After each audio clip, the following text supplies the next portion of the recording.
Hey everybody, Nick Espinoza, your chief security fanatic here. And in overarching U.S. cybersecurity news, we have to talk about the incoming Trump administration with this. Now, if you're a longtime listener and follower of mine, you know that I'm not going to really dive into politics here. I like to say cybersecurity is agnostic to politics, but we're not immune from it.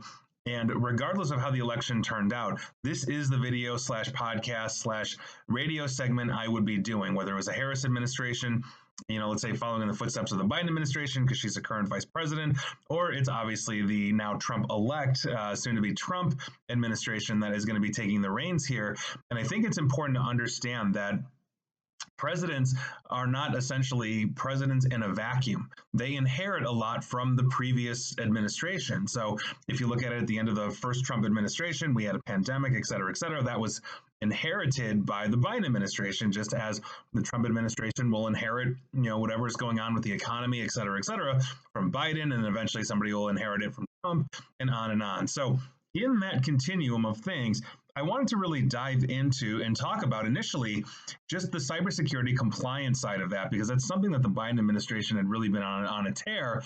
But when I went looking, I actually found a recent article, literally from today, by Matthew J. Schwartz of GovInfo Security, just asking overarching cybersecurity questions. And I thought, this is actually something that I think, if we can spread the message on his questions, that would be a good thing as well. And again, I'm not diving into politics. Matthew Schwartz's opinions are his own, my opinions are my own, et cetera. My goal here is to deliver facts, and quite frankly, in this case, the questions that we should be asking any incoming administration. And I did something similar when Biden took over from Trump, and et cetera, et cetera. So with that, let's go through this. And before we fully dive into this, Matthew Schwartz does touch on regulation, aka compliance, what I was focusing on when I was initially putting my thoughts together for this segment. But I do think that needs in-depth questions. But I thought that he had some pretty good points that we need to address, because a new incoming administration inherits whatever the last one did. And again, this isn't a vacuum. And so the first one that he brings up is cybercrime. And quite frankly, that's obviously a huge, huge issue. Ransomware, business email compromise, et cetera, et cetera. I mean, these, tend to be very lucrative for the attackers. Are making hundreds of millions to billions of dollars on all of us, not just the United States, but in the worldwide spectrum. So how is a new Trump administration, or President Trump himself, once he is once again president, how is he going to tackle the economic impact of this crime? With obviously a lot of it having rather geopolitical origins. And so that's obviously going to be a huge thing. On top of it, we have a rising China. Recently we saw FBI Director Christopher Wray, talk about Volt Typhoon and the prolific hacking. I recently did a video and podcast on basically how Chinese intelligence was compromising TP-Link routers. TP-Link is sold commonly here. I can go to my local Best Buy, and get it, that kind of stuff. And so by virtue of that, we've seen espionage campaigns, we've seen theft of intellectual property, industrial secrets, all that kind of stuff. And by virtue of that, on the campaign trail, as you know, then candidate Trump, now President-elect Trump, had threatened to impose tariffs across the board on China. But is that going to be a deterrent, or is that simply an economic trade war thing? Is it actually talking about the hacking side of it, something the FBI, Homeland Security, all that kind of stuff have essentially warned us about? And I think that's a really valid question for an incoming administration. On top of it, we've got Iran. Obviously, right now, Iran is starting to get into it with Israel. Iran has backed several different groups, in terms of proxy wars with Saudi Arabia and others. They've backed groups in Lebanon like Hezbollah. They've backed the Houthi rebels in Yemen, et cetera, et cetera. And so by virtue of that, these presidents, also have a cyber component to it. Iranians were caught and arrested here in the United States trying to disrupt Wall Street years ago. And so by virtue of that, the Iranians have been, pretty straightforward when it comes to essentially hacking, along with any other nation state. And obviously they target us, and the United States being the largest target for this kind of stuff in the world. I think it's a really important thing to address. On top of it, we've obviously got Russia. Under the Biden administration, Russia was sanctioned for election interference, the SolarWinds attack, all that kind of stuff. Not to mention the fact, the invasion of Ukraine. President, or I should say, then candidate Trump, soon to be President Trump, had mentioned about not helping Ukraine, but the Ukrainians, not just on the weapons side of it and the logistical support, they also have a cyber army, something that we've been helping with, and Russia has been obviously a huge problem with that. Not to mention, Russian hacking campaigns, all that kind of stuff. That goes back years and years, predating even the Biden administration and even the first Trump administration as well. We've seen these kinds of issues. Not to mention the disinformation side of these kinds of things. The Internet Research Agency, founded by Yevgeny Prigozhin, we know about all of these things are there. We also have multiple reports that they've tried to interfere, not just with elections, but disrupt other things as well. Not to mention doxing. We recently just got reports saying they were actually launching bomb threats at some precincts, during the actual election day on November 5th, yesterday, as I'm sitting here recording that. And so is there going to be any kind of sanction with that? And now we have some evidence from the first Trump administration that Donald Trump is friendly with Vladimir Putin and all of that. Obviously, in 2017, famously in Helsinki, he mentioned that he trusted Vladimir Putin's word over the United States intelligence apparatus, of which he was commander in chief of at the time. And so the real question is, where does that go? What is that? What happens with that? That's an honest question. I'm not saying that as any kind of indictment one way or the other, but these are honest to God questions, that we need to understand, because, we have, the Department of Justice, Homeland Security, and other departments and outfits in the United States actively working to thwart Russian intelligence. Is that going to go away? I mean, or not? Or is it going to be enhanced?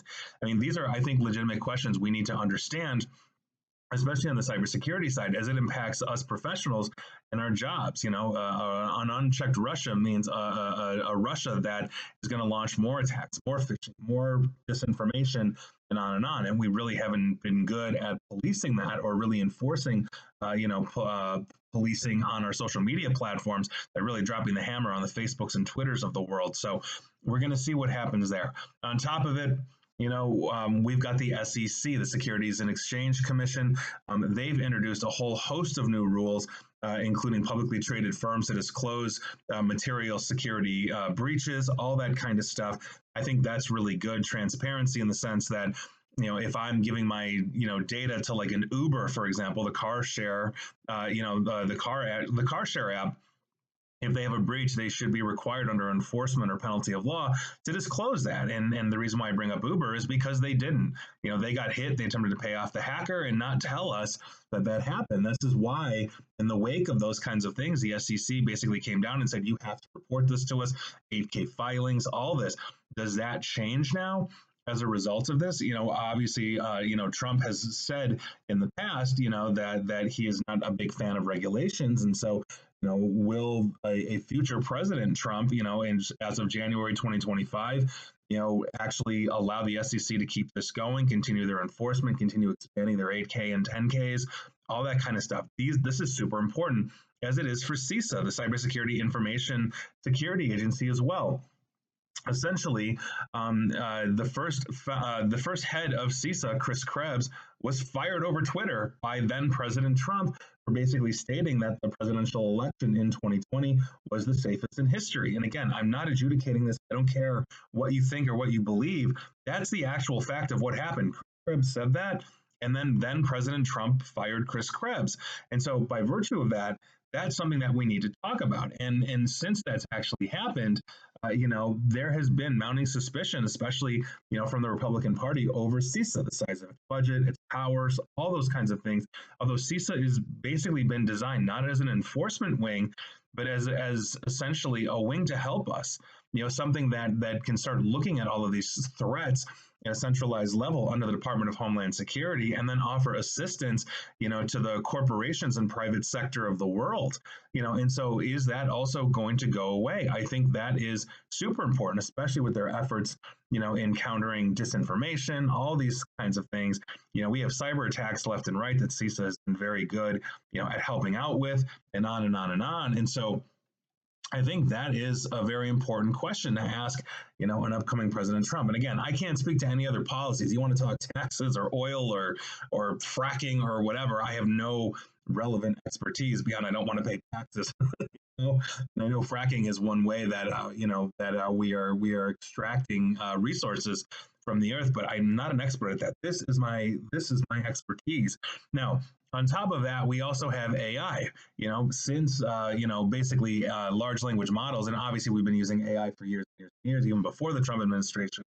But they essentially exploded under the Biden administration with large language models and all of that. And so, by virtue of that, Biden essentially this past October published a national security memorandum on AI to talk about basically similar to what the Europeans are doing with the AI Act, to start putting guardrails around this to understand what high risk AI would be. In other words, can we build autonomous weapons and let them do what they want? Are there guardrails to this? Like there's a lot that goes into this. And so by virtue of that, Trump does, for the record, seem rather bullish on artificial intelligence. And he said back in September, he wants to, quote, quickly double our electric capacity, which will be needed to compete with China and other countries on artificial intelligence.